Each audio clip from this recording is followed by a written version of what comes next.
আমি সুস্মিতা। আপনাদের সবাইকে সুস্মিতাস কিচেনে স্বাগত জানাই। আজকে আমি তৈরি করছি চিকেন মহারানি। তো আপনারা সবাই পুরো ভিডিওটা ফার্স্ট থেকে লাস্ট পর্যন্ত দেখবেন এবং বন্ধুদের সাথে শেয়ার করবেন এবং আমাকে একটা লাইক, কমেন্ট এবং সাবস্ক্রাইব করে দেবেন। আমি ফার্স্টে চিকেনটা দই দিয়ে ম্যারিনেট করছি। দই দিলাম, কসুরি মেথি একটুখানি হাতে করে রোকড়ে নিয়ে এই মাংসের মধ্যে দিলাম, কাশ্মীরি লঙ্কাটা দিলাম এবং নুন দিয়ে এটাকে ভালো করে ম্যারিনেট করে রেখে দেব 30 মিনিট।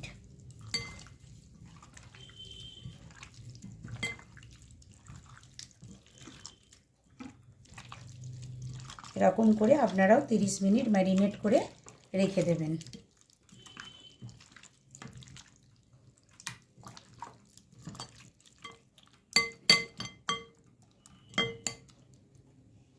প্রথমে আমি কড়াতে সাদা তেল দিলাম,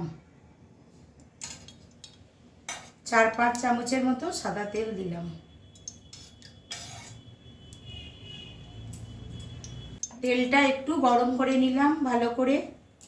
এর মধ্যে এবার আমি 3টে কুচনো পেঁয়াজ অ্যাড করলাম।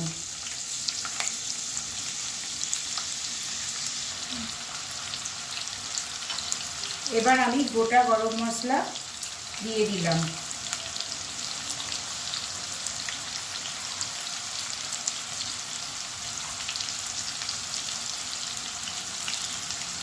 হালকাভাবে একটু পেঁয়াজটা লাল লাল করে ভাজতে হবে। পেঁয়াজটা লাল লাল করে ভাজার পর এতে রসুন বাটা, আদা বাটা অ্যাড করতে হবে এবং একটু লালচে করে ভেজে নিতে হবে পেঁয়াজের সাথে।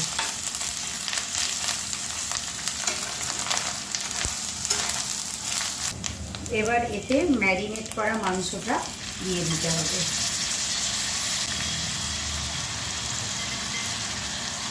এবং এই মাংসের সাথে পেঁয়াজ বাটাটাও অ্যাড করে দিতে হবে। এবার একটু ভালো করে এটাকে কষতে হবে। এবার এটাকে চাপা দিয়ে জল বেরোনো পর্যন্ত অপেক্ষা করতে হবে। এবার ঢাকনা খুলে এটাকে তেল বেরোনো পর্যন্ত কষতে হবে।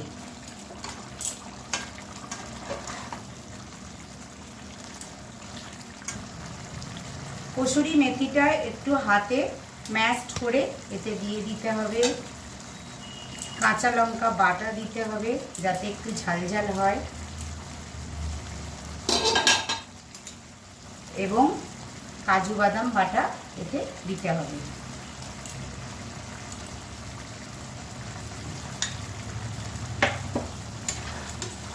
কাজু বাদাম বাটা অর্ধেক দিতে হবে এবং অর্ধেক নাবাবার আগে দিতে হবে, তাই আমি একটু তুলে রাখলাম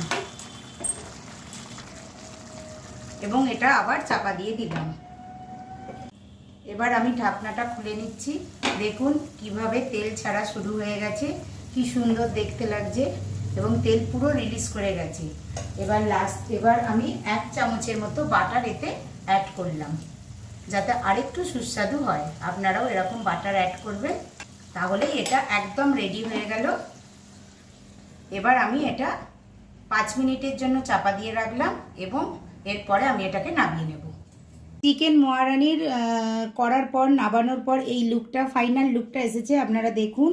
এবং আপনারা ডিনারে এটা লাচা পরোটা বা নানের সাথে পরিবেশন করবেন, তাহলে জাস্ট জমে যাবে।